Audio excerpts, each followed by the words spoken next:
TM lads, it's been quite a week. I think the resurgence of Ethereum, even though we're having a bit of market wobbles as we speak right now, is still notable. And Justin is taking victory laps. I saw this tweet of yours went viral, Justin, going back to our old cartoon of Ethereum I can't pump.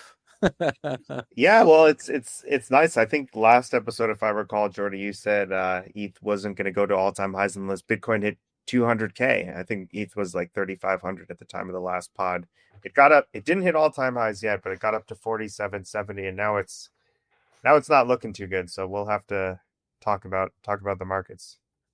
We'll talk Ethereum. We'll talk treasury vehicles. Obviously, that's the main meta right now, and it's been pushing a lot of the action.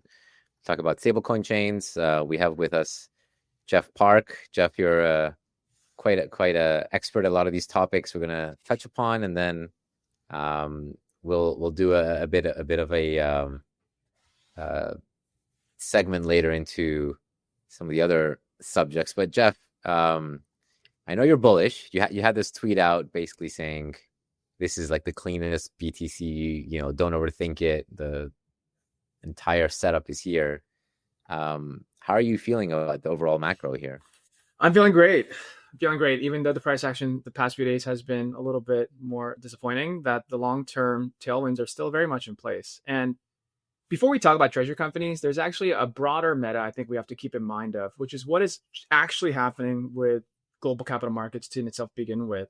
And I think what crypto investors really know better than almost anybody else is that the price is the price in which there's always going to be marginal demand and supply for people's desire to own different things. And that's essentially what a commodity is, right? And so there's basically two big trends I've noticed in my career since I started really at Morgan Stanley, through my years at Corbin, and then even at Bitwise as we were trying to onboard RIAs to begin their crypto education, which is that there's two big tailwinds.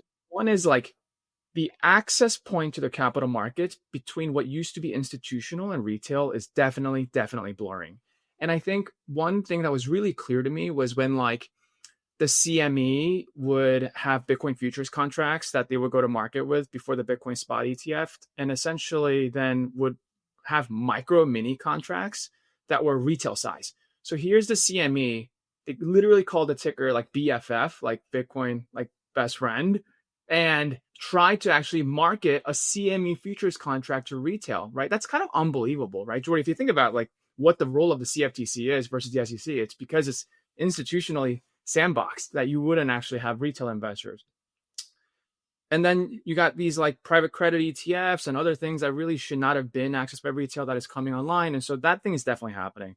And then the second thing that's happening is like there's this incredible hyper financialization of markets, right? Like we have like these 0-day expiry options that are now more popular than ever. More than half of the S&P index options are now 0-day expiry options. You got these like 2x levered ETFs that retail is trading. And so like that's also like an unstoppable trend.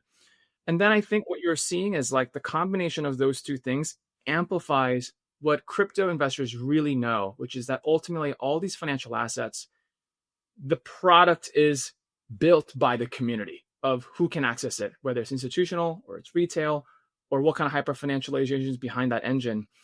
And so the beautiful thing about these treasury companies, just come back to it, is that it's like almost like the most metaphorical representations of all these trends that are happening. Like institutional capital coming with retail capital to access crypto tokens, which is the product, to which the community is the product, in this like hyper financialized way of arbitraging volatility, is in itself like the holy grail of what's been happening in the financial markets, in my opinion. And that's why I think this trend is actually very long lasting. It's not a blip. And there's been years of it in the making behind the scenes, just to set the tone for what I think these treasury asset companies represent in the marketplace today as a meta. I mean, it's a meta for us in the crypto world, and it feels like, I don't know what's happening on the TradFi side these days, but are we a meta for them? Like, we have like our AI season and whatever, and now it's this for their side. Are they having like a little crypto season, or do they not even care in the grand scheme of things about what these companies are doing? It seems like it's on CNBC a lot. Yeah. I think they totally care. I think the financial like participants today all are seeking returns in ways that look different than the ways that they've historically accessed it before. And having a crypto factor in your model portfolio is definitely enticing because it just gives you one more degrees of freedom. And strategy really has been the front person to inaugurate that era with augmenting different credit like instruments on top of it. So, one of the reasons strategy really took off was because it for the first time gave institutional investors a chance to own Bitcoin without calling it Bitcoin. And if you just did that, you as a credit fund manager outperformed everybody else in miles and leaps. And so it's not even about whether you believe in the thing. It's actually just like a different return profile that gives you a convex asymmetric outcome that otherwise is not possible unless it's crypto assets because of the underlying volatility that is inherent as a feature. Is it a different return profile, or is it just that you have the crypto volatility and then you have the MNAV volatility on top? So you just sort of like have two separate volatility curves that are, creating a bit of a different profile, but in essence, in a bear market, do they not both compress potentially? I think the Treasury MNAV question is a really interesting one because for now, there's a version of it that's playing out. But as we all know here in this room, the meta is always changing in crypto and there's always something to anticipate ahead. And there's levels, right? There's levels to this game. And I think about it broadly in the alliteration of these three Bs. To do these correctly, first, you have to borrow, then you buy, and then you build. And all of these strategies have some sense for alpha generation. You can borrow a little bit more smartly than others. You can buy a little bit smartly than others. And ultimately, the holy grail is you can build something on top of it a lot smarter than others if you're an excellent operator. And so the borrow component is the one that I think Saylor has unleashed the energy for, right? Because now we've seen the possibility to acquire more Bitcoin on a common equity denominated basis by using leverage. And the kinds of leverage that have come to market are unlike others you've ever seen before, right? The 0% convertible bond in itself was a total unique experience because that's kind of crazy. Like, why would any borrower lend you money for free? Well, it turns out volatility as a monetization technique in itself is yield, especially when something like MicroStrategy would have 200 implied volatility. So that was like the first aha moment. And then the second thing that's happened is that he's revolutionized the preferred market, which is the preferred market historically is like very sleepy, right? It's like an armpit of like corporate American securities. Like nobody actually wants preferred equity in their portfolio. But Saylor has rejuvenated it by providing a return type that historically is not possible in the preferred equity space. And then open the channel for it to be a retail vehicle, which also is not historically the case that retail investors would purchase. What was the like return profile that he gave for the preferreds? So it depends on kind of where you think about the journey from when it began. But originally, these are double-digit returns. So he first came to market with STRK, and that was the closest thing that looked like a convertible bond because it actually does have a conversion feature in which STRK can become stock on a 10-to-1 ratio. And that had a pretty fat coupon. I believe it was like 10%. And it traded at a discount with the OID to be pretty meaningful. And there you can kind of then imply a pretty high double-digit credit spread. And then he basically layered on additional preferreds on top with different permutations of economic features to try to isolate different parts of what the totality of a credit instrument is, right? Which is basically a credit spread and a yield curve that essentially will be backed by the risk-free rate. And then the third point being the optionality to convert into equity if there was one provision for. So there's 4 of them now. There's 4 preferred securities that Saylor has issued. And they all have slightly different toggles around like its economic features. But the most interesting feature, in my opinion, is that all of them, for the most part, are perpetual instruments. Most preferreds actually would have a ability to be called after a few years because they're meant to be used for like interim financing for a very specific purpose. But these preferreds are perpetual. And so they will never expire. It's actually, if you think about it, the closest thing that comes to like a 100-year centurion bond. Saylor's done like a lot of financial alchemy. He's done incredibly well. He's basically, it's like the magician where he's raising the money and then he's buying this asset saying that it's going to go up more than the cost of the capital. And because he's buying it, it's like you're affecting the reality by observing it. Like he's part of the flow of the whole thing, where he's in the game himself. He's pushing the price up. And at this point, they've accumulated so much Bitcoin where clearly, like, they've supported the bid. They've made it big enough where they've unlocked other institutions to come in and, and eventually nation states. So, I remember talking to the GIC saying that it was too small of an asset class for them like a few years ago. And these sovereign wealth funds were like, oh, we can't deploy 100 billion. So what good is this? And because Saylor made it bigger, then it's like big enough for them to come in. It's just kind of, it's a brilliant, spotting of an opportunity, I would say. Totally. Are any of these other vehicles, like for other coins, Ethereum included, are they going to get anywhere near this level of sophistication of instruments and like alchemy? Or are they, you said there's levels to it, and I think, Saylor is maybe like the top of his pyramid. We always show his pyramid. Walk us through the rest of the pyramid. Like, what's like the lower levels look like?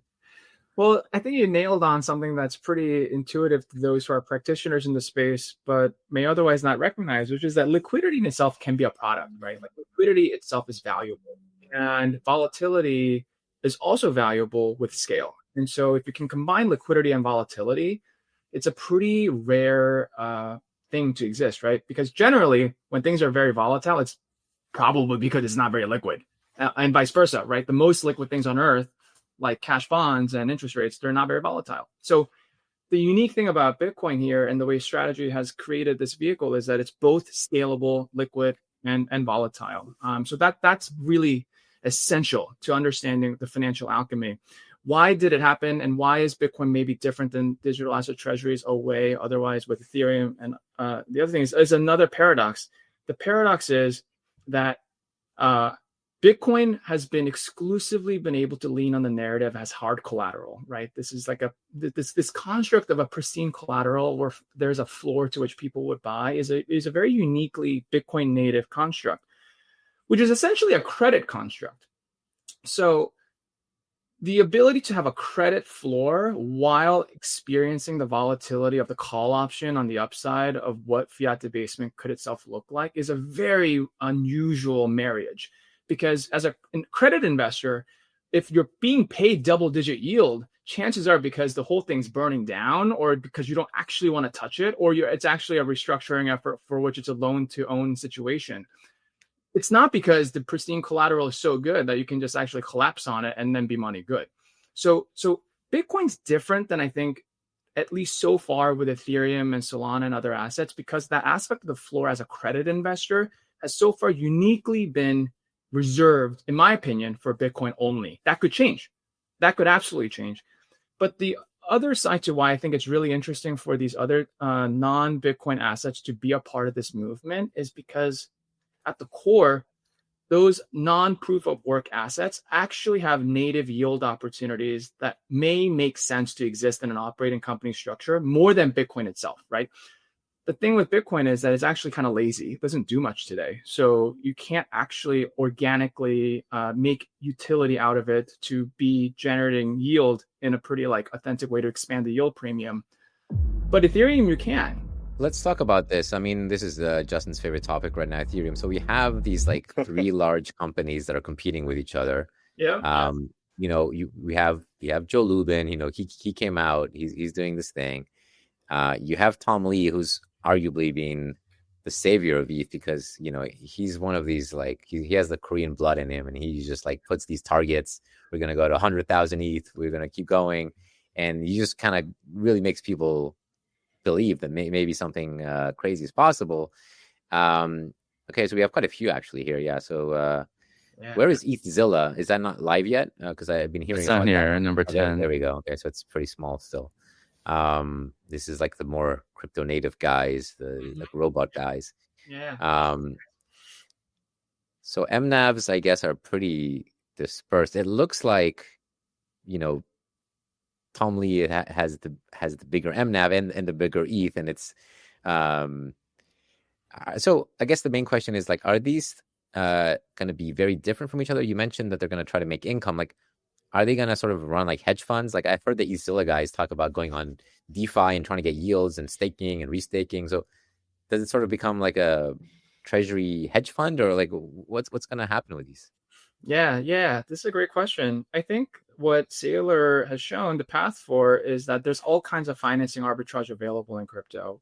Some are external and some are internal. And I would say for Ethereum, the internal financing arbitrage is more clear, right? The assets themselves can be productive to create yield for which it justifies a NAV premium, right? Any asset that generates like 6% into perpetuity, you can just run like a terminal discount cash flow model. That deserves a premium. That's just like, Econ 101, Finance 101. It's what you learn in like investment banking years. So ETH has that very much, I think, in a credible way. Bitcoin has the external financing arbitrage down because, again, it's like good collateral. And so you can financialize credit against it to create a premium. And so they're both attacking premium from like a slightly different angle. One day, Bitcoin, I think, will generate yield. I actually do think in the future, more Bitcoin treasury companies will have to start thinking about how do I make my assets generate yield? And likewise, Ethereum needs to also meet in the middle where is it actually sound money? Is it ultra sound money where actually there's going to be hundreds of millions and billions of dollars of debt that can raise on top of it? What Ethereum investors are going to feel like there's a floor there. And so I think it's the same story of external and internal financing arbitrage that is kind of ultimately going to meet in the middle somewhere. What about we've talked a lot about the positives, but what about the downsides here, right? I mean, like, what do you think happens when the majority of these companies end up trading at a discount to MNAV, which I think we all understand is like a very likely outcome? Do you think the board has an obligation to shareholders to start redeeming the underlying and purchasing their shares back with it? Or like, do you think there could be a selling cascade? What do you think happens in that case? Yeah, I think that first and foremost, there will be different kinds of discounts that will come to market. Some will be a true crisis, and then some will just be panic. And I think it's really important to distinguish the difference between like crisis and a panic, which is that if you can't control your own destiny, and therefore you're being subject to forced liquidations outside of your own will, that's a crisis. And there will be some structures, I think, that navigate financial engineering poorly in which you're not in control of your own destiny. Then there's the panic kind of mode, which is that like if the whole ecosystem's bearish and people are actually just selling more than buying and therefore creating, just price action that is leading to a discount, that I think has a little bit more like more degrees of freedom on how to navigate the path going forward. In that scenario, like I hear people talking about different ways to get the NAV back to one, but the truth is like if you are in control of your own destiny, it almost doesn't matter. Like if you believe the crypto assets will come back and the price in itself will come back into the flows of these things, that's the beautiful thing about why crypto sometimes has 9 lives, right? Like it actually doesn't matter until the next cycle comes back, as long as you can withstand it. But then the other part is, if you are able to generate yield on those assets anyway, and you are actually generating revenue, then you can close the gap yourself, pretty much. Like it's entirely possible to generate Bitcoin denominated yield or ETH denominated yield to imagine closing that gap.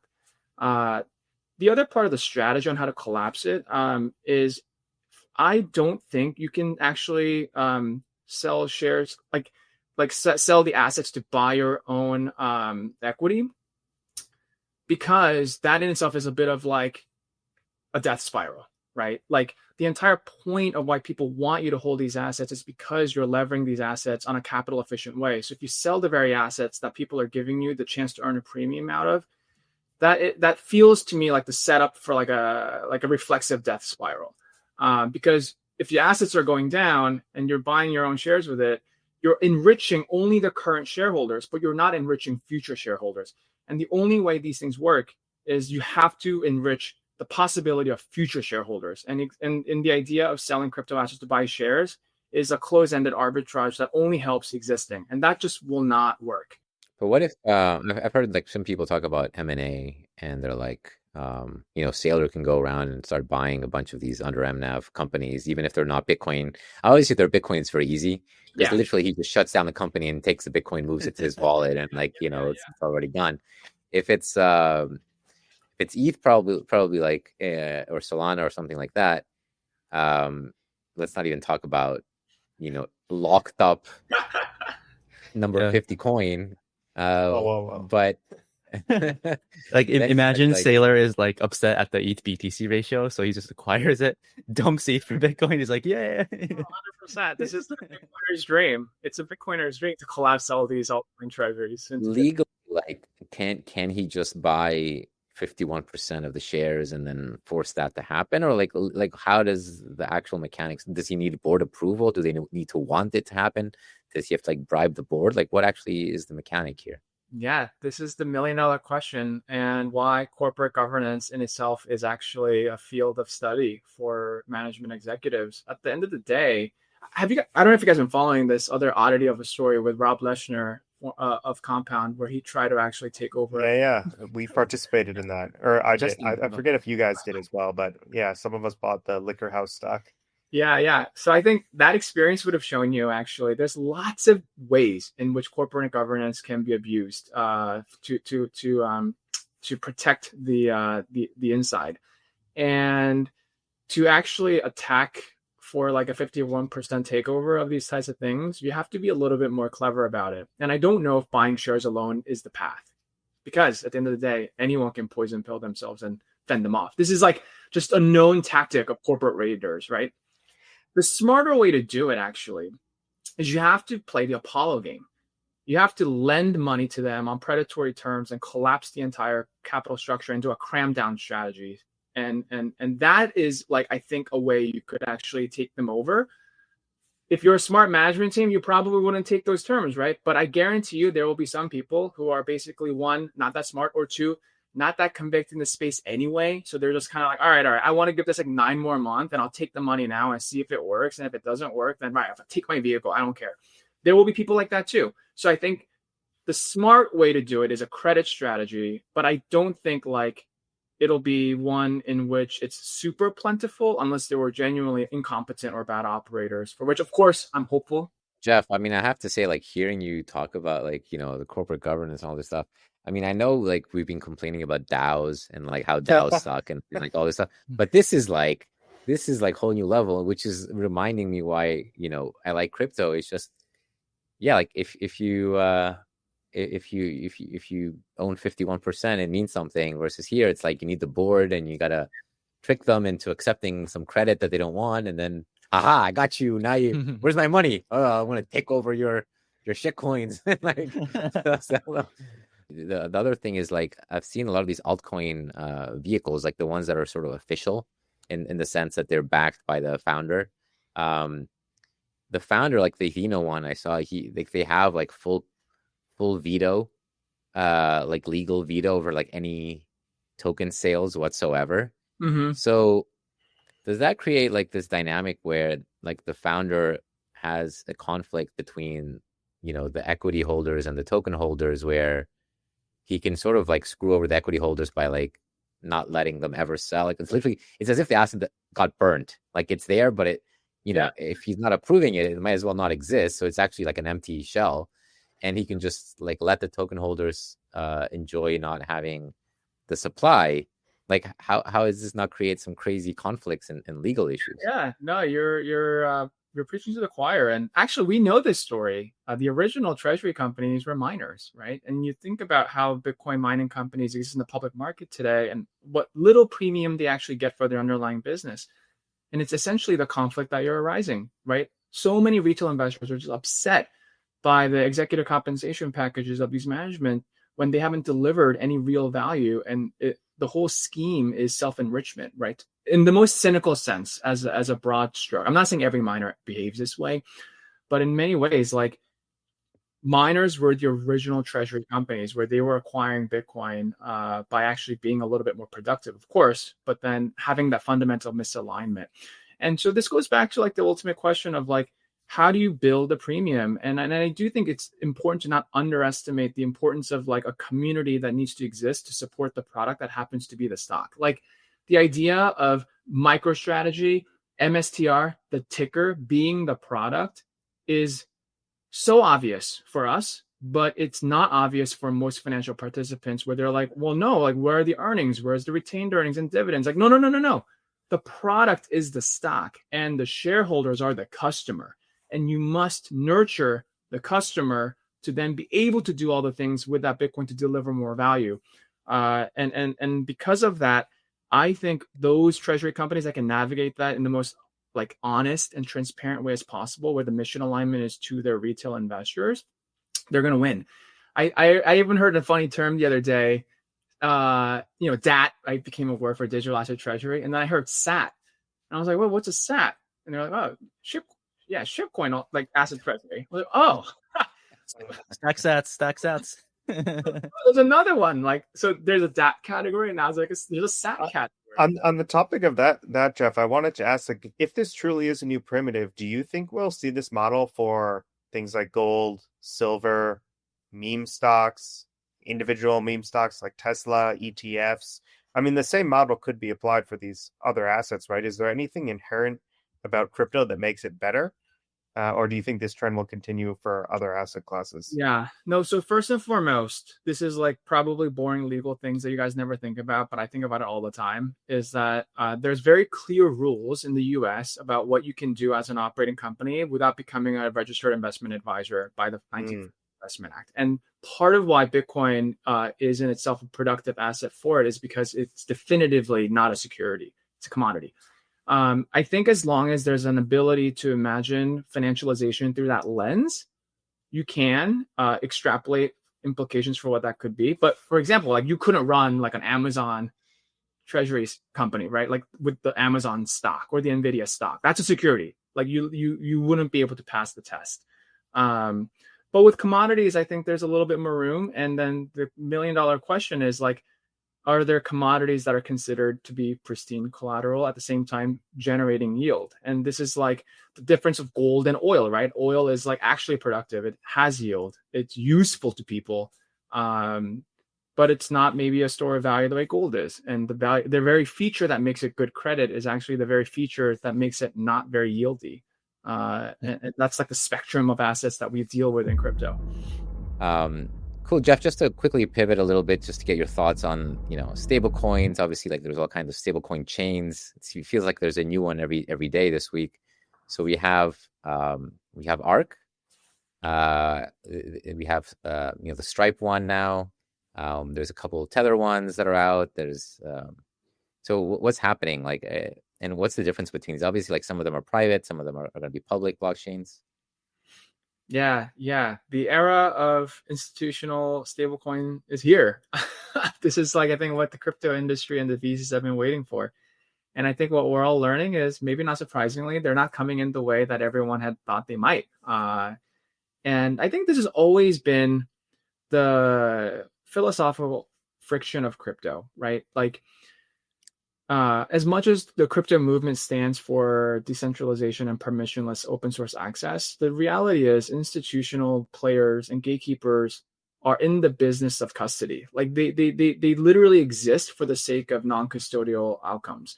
And so when you have companies like Circle and Stripe come into the stablecoin play, I think those of us who spent enough time in the space would have known that they wouldn't just randomly sign up for like an L2 that in itself is just not actually giving you any like security benefits of true decentralization, right? And of course you couldn't use Ethereum because it's actually not going to work. And so they're going to do the next best thing, which is actually just run their own L1. I think this is in a way of maybe a repeat of like that enterprise blockchain dilemma that existed in the past with a little bit of a different salad dressing on top. Do they care about this so much, or is it like when the apps move off of the chain and they say we're going to do our own chain, we're going to be like an app chain now, and we're going to control the whole thing? They just don't want the value that they create to go to the underlying chain. They want to just capture it and have their own capturing mechanism. Is it more financial?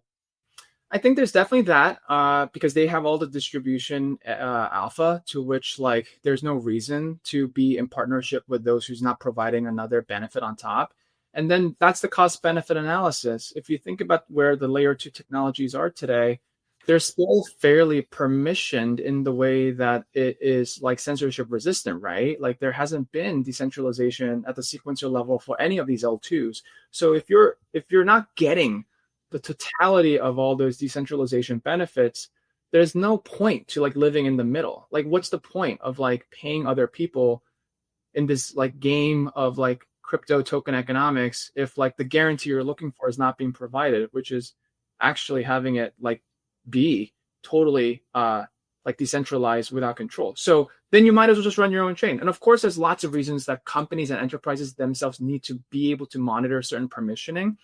But I think that's the big, so far, disappointment with crypto as a technology. Like if we're trying to get more open source things to build on these neutral networks, you have to solve for neutrality. And none of these L2s, in my opinion, and you guys probably are closer and know this better living in the VC ecosystem, they don't really actually have that neutrality the way that could get enterprises to come online. And I think that's a big part of it too. And is like the play that they need the exchanges to integrate these like circle chains and stripe chains, or are they just going to try to have people send money to each other, P2P without like, or are they going to try to have us use those instead of using Ethereum to send our USDC? Like what exactly is happening with these things?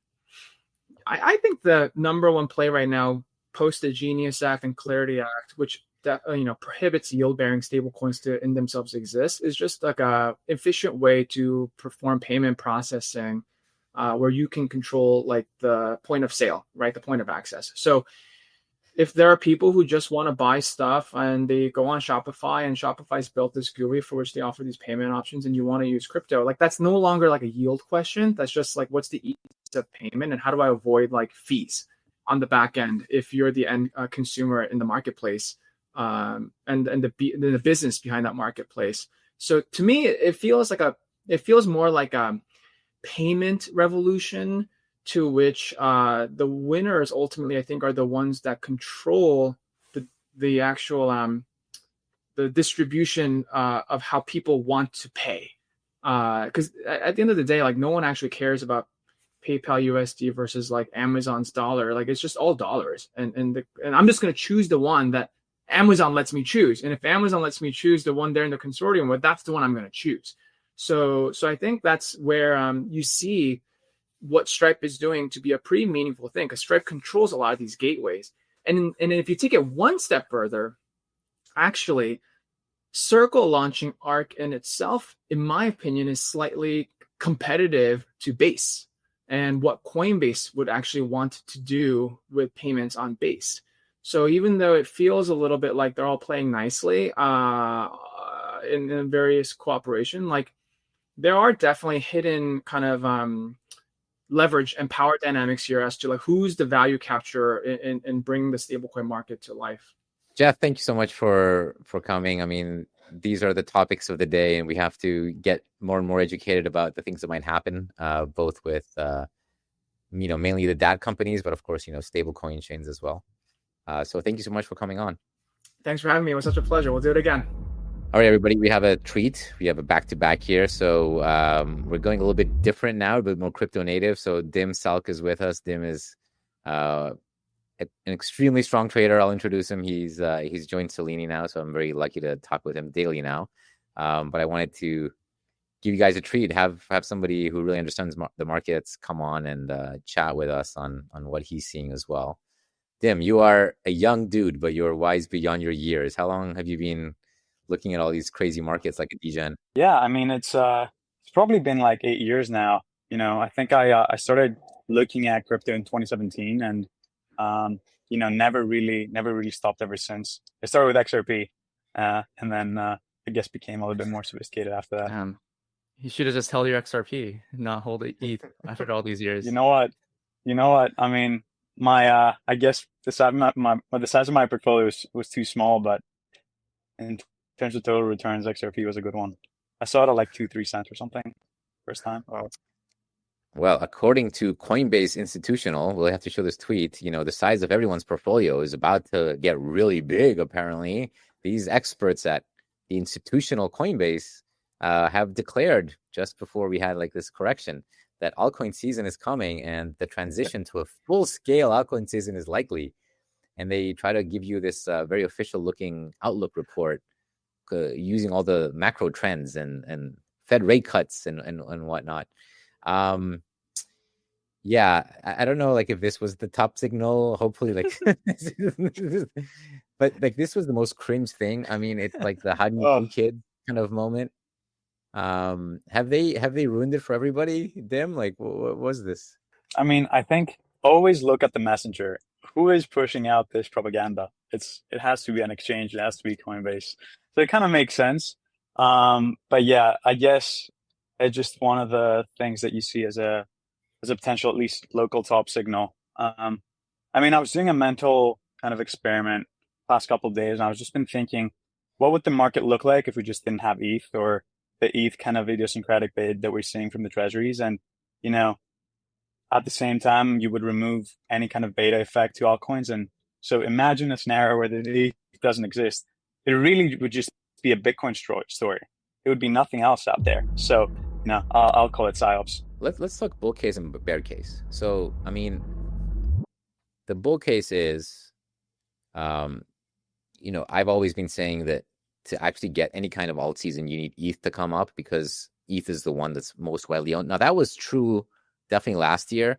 I think, you know, I know so many OGs that have capitulated, and, you know, the coins that are going up are not necessarily like in the pockets of, you know, your NFT traders and like all these like big OGs. It's like, you know, BlackRock people and whoever has bought these things at the bottom, but it is still widely owned compared to most assets. You know, after Bitcoin, it's going to be the second most widely owned, probably, arguably Solana as well. But so the bull case is the money's going into like the people's hands. It's not like Bitcoin rallying where it's going into institutional hands.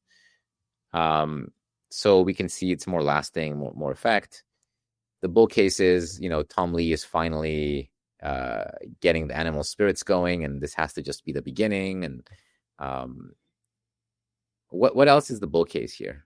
I mean, yeah, exactly as you're saying. I think the main bull case is that these vehicles are actually taking supply off the market semi-permanently, and that is the most important fact for ETH. I think the fact that ETH is such a volatile asset, it means that Tom Lee can keep doing this for a little bit, and at the end of this cycle, because it is a cycle, like this treasury theme is a cycle. There's an early stage. The early stage was Sailor and its clones on Bitcoin. Middle stage was ETH and a little bit of Sol, and late stage is just all these kind of like altcoins and esoteric treasury trades. And we're really just pushing towards the end of that. I think you know, it's true that towards the end things get silly. They might get super silly, and it's all about it. There's a game theory behind this. I mean, I think there's no kind of equilibrium in this game in the short term. It can just keep getting crazier, but there is a time of reckoning, and probably the time when that happens is when most of these vehicles start getting investor unlocks. I guess that's not a great bull case, but that's probably where my mind's at right now. I guess the bull case is that stocks are at highs. Crypto is still like, you know, very desired asset, and you have like the Trump stamp. You got World Liberty going on CNBC now, so like obviously everyone has their own bags and their own coins. They're going to be pushing like these new coins, and like there's all kinds of you know, competition. But it seems like the Trumps are pro ETH. They're pro some more coins. Right. There are flows coming, but we are seeing like some of these MNAVs starting to compress. And, you know, insofar as like the thing that happens every single time in financial markets throughout my entire career, which is there's some story that makes a lot of people believe that this time is different. Yeah. Last time it was just a liquidity thing, but this time it's different. It's going to be a real cycle because this is fundamentally changing the game. Cycle. And now they're saying like, that's right, super cycle. This will be super cycle. And it's because we found like this free money glitch from these retards in TradFi land. And don't get me wrong, there clearly are a lot of them. And like you see these IPOs where they just like, instantly rip up for it's like a Binance listing, like not even Binance these days. It's one of the old Binance listings. Up it. Yeah, it's like one of these listings where it just like instantly goes to like many billions, and then sort of like calms down. So there are those people that have been bidding these things, and it does take supply off the market, even for these like total altcoins where they're putting them in this vehicle, and who knows what's going to happen after that. We just talked with Jeff, of course, and got like some of the potential end games for those things. But I would say the bear case is we forget how quickly things change. I mean, I've been wrong in my all-time high prediction. I said Solana was never going to hit an all-time high in price, and then it did for like a couple days, and then instantly went down 70%, like in like 2 weeks after. Hopefully this is not the case with Ethereum as well. It would be scary. It's definitely possible. We forget that this can happen. Yeah. I wanted to ask, show you guys this chart and ask you. This has been on my mind. We've been talking about cycles. You can see circled on the left is 2021. You can see we had a high and then like a slightly higher high, so like 60 to 68K. And then we've repeated the same thing this cycle almost to a T. It looks perfectly identical. Dim and the rest of you guys, you like consider this stuff when you're trading and deciding when to buy and sell? Like, do you think we could just be repeating what we did in 2021 and this could basically just be the top? I mean, I wouldn't say I look at fractals too much. They definitely reflect some kind of behavioral sentiment in the market, and that's why you see them happening a lot. I do think that, we're definitely in a different regime than we've been in any past kind of cycle. I think, every cycle for crypto, we see a different pool of capital coming in. And this is literally, I mean, we have Wall Street, we have like the president of the United States kind of buying. We've reached the peak. I mean, next cycle, we need aliens coming down from Mars to buy this thing. Otherwise, what are you playing for? So I think it's we're getting to a point, and some people have kind of misunderstood my latest tweet about it, where I'm talking about late stage. We're getting to a point where, this is becoming super path dependent. You're not front running people anymore here on this trade, on this treasury trade becoming consensus. We're at a point where it has become consensus, and from this point onwards, everyone kind of has to be right for this thing to keep going up. If this thing keeps going up, everyone just kind of makes money. It's kumbaya. I don't think that's where the edge really is. And, I think I've done pretty well in the past month. And this is the point where I'm kind of stepping on the brake a little bit. Yeah. I guess a question around like what you're trading, like what have you been trading? Are you just trading Bitcoin, ETH, and like not touching alts? I know Jordy, thinks that there will never be an alt season. And Justin, if you share my screen, I feel like, okay, like this happened last cycle, right? Like this has not happened this cycle. But if there's ever a period for this to happen, it should be if ETH, can break above 5K. Like, do you think this some variant of this could be in the cards? So yeah, I'll tell you where this breaks.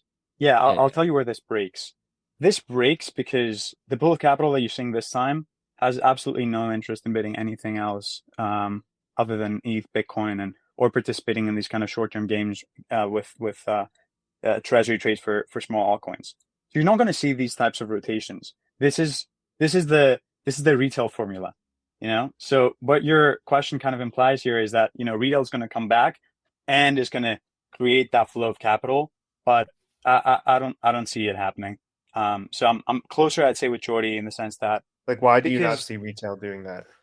Retail has not been the participant here that is moving price, right? It's been Sailor for the past year, let's say, on Bitcoin, and then all these clones that have come to participate and really impact price. Retail, lost a ton of money on chain, and they're probably staying stagnant at this point. I don't think they're playing these games. I mean, the best case in point is we haven't really seen an AI bid on altcoins, and I would say this is probably the thing that I would expect to happen if retail is to come back, right? All these AI coins to just get bid up. We haven't seen that yet. Yeah, even like the trenchers are like really slow, like I mean this is kind of unrelated, but I just thought it was kind of funny where recently, or I think it was like yesterday, where Mr. Beast had this stream, like they were like trying to raise money like for like the water or something, and someone made like this coin called Mr. Beast, where like some of the transaction fees went into like this guy who who went on like Mr. Beast stream, and then as soon as he went on stream, like the token just dumped, like it hit 7 mil market cap and just like nuked. I feel like the average holding period for all these Solana trench coins is like converging to zero, and there's like no more belief anymore in any of these coins, right?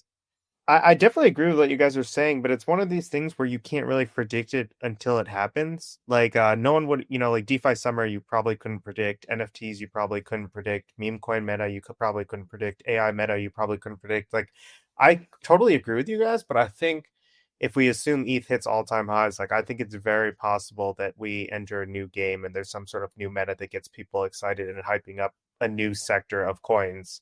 It's probably not the most likely outcome, but like it would, if ETH is 6K in a month, it wouldn't surprise me if things start getting a little crazy in altcoin land.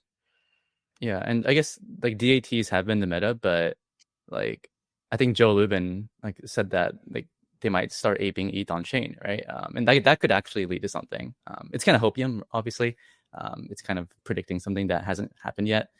But yeah, I generally do agree with Justin. Like if ETH can break above 5K, like at some point we're gonna at least see some test pump, whether it be like an echo bubble, right? An echo pump that doesn't really pump things too hard, but the degens will attempt to pump at some point. I mean, they have been Sure. attempting. I think you guys have like your eyes closed. I mean, there's been every attempt. We've like our last 2 episodes, which we've done recently. Both times we've been in the midst of these like liquidity cycles, even though Santiago is trying to call it a bull market. So it's not like they haven't tried. Like we've had broad bids on all kinds of stuff. Some stuff has multi-xed, and I would say Korea is still driving a lot of it. If you see that they're trading a lot of specific tokens there at the moment, but. I hear your point, and like I also would point out like it's not even fair to say that we're not even in an altcoin bull market, because like if you scroll the CoinGecko top 100, like everything from a fundamental basis is like massively overvalued. So I don't even think it's fair to say it's not an altcoin season when like these like stellar, no one even knows what that is worth $20 billion. Like most people would say like that is a bubble in of itself. I think it's just like we're not at what people would expect where we would be at. I mean, Sui at $36 billion, right? I think like some of these tokens, if you look at like, but if you look at like something like Avalanche, I mean, it's nowhere near even like the highs of this cycle. I mean, it's been at 50, 60 like a few times. So there's a lot of dispersion. There's a lot of new coins. There's constantly new coins that keep inundating us with. At some point, like you're not going to get this broad participation. You're going to get like themes and a few things light up.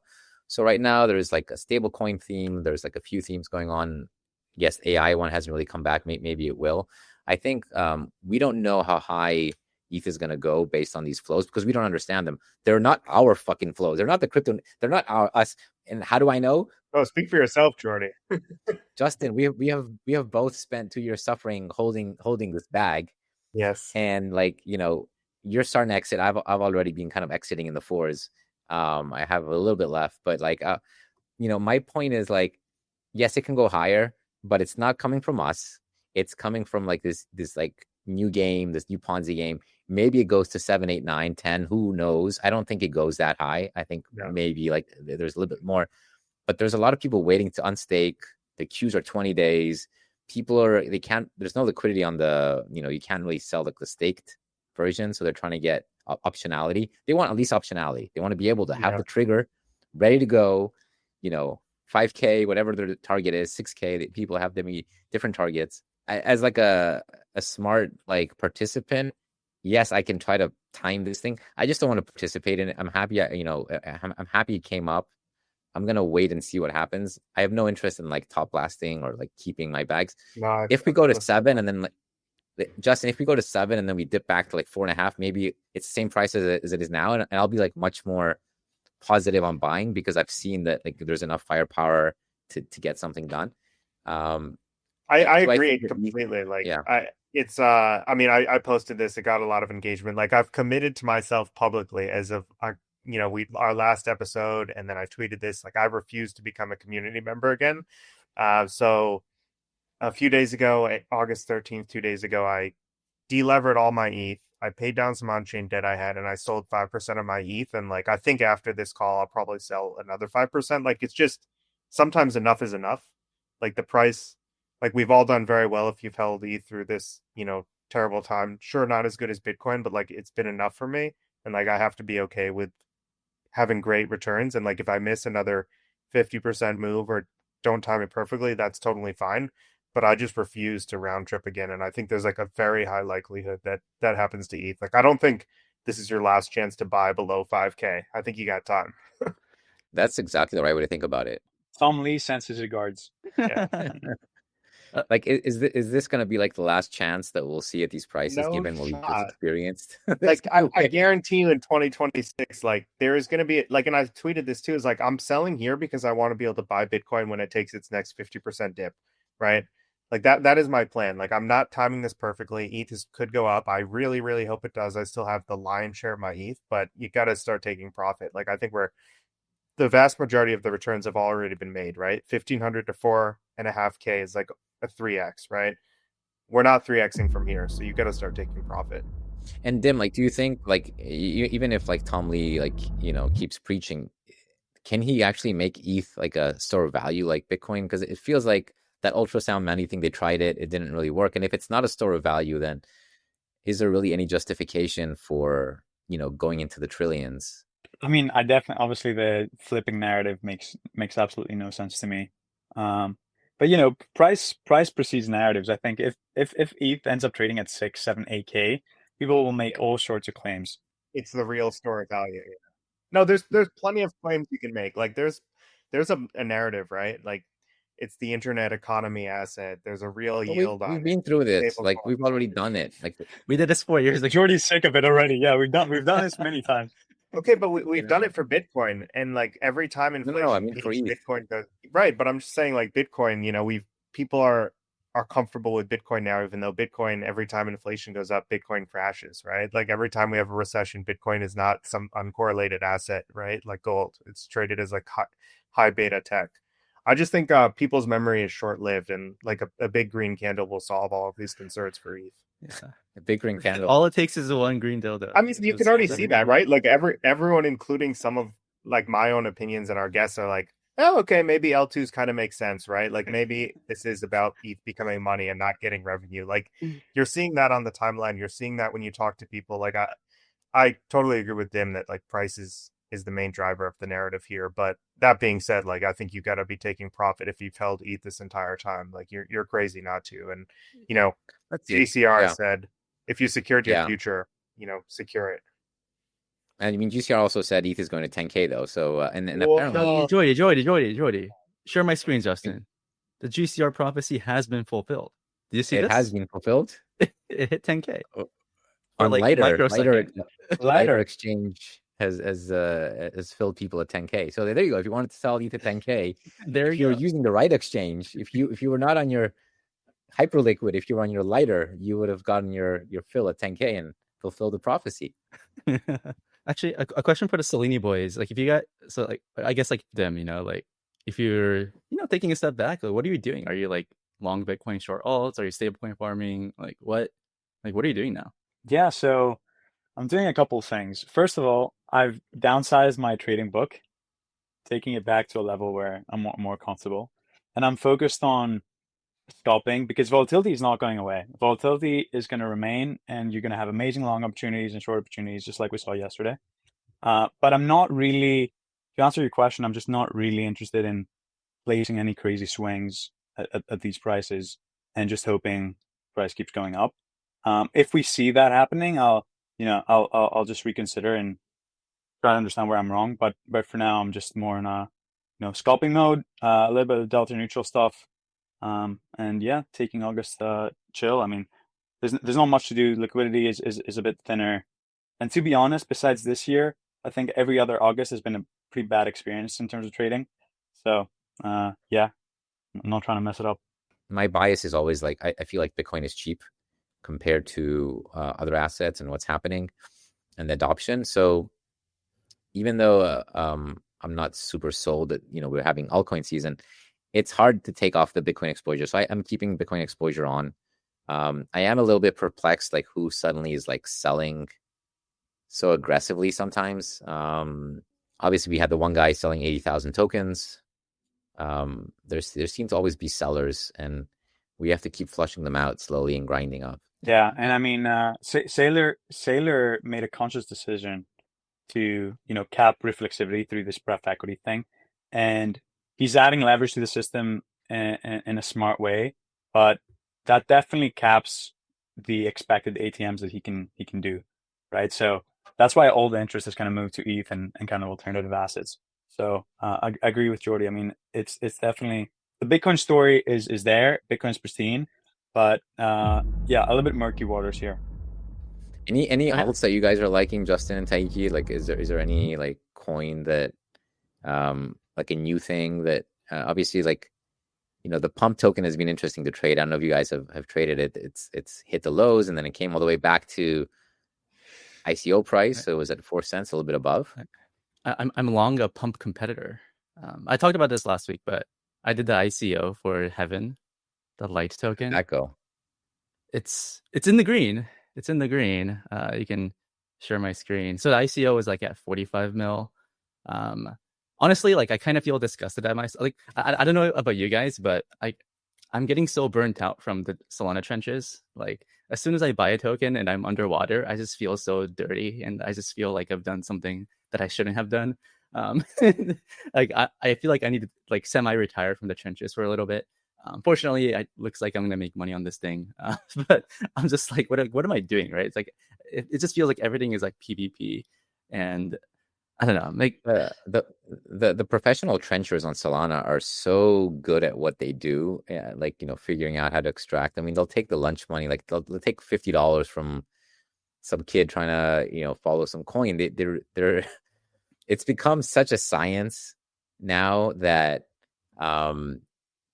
you have to be so in tune and such an expert at playing this trench game. Otherwise, you're always going to end up on the wrong side of it. And Taiki, I mean, you're up like 2% or something on this trade after being down.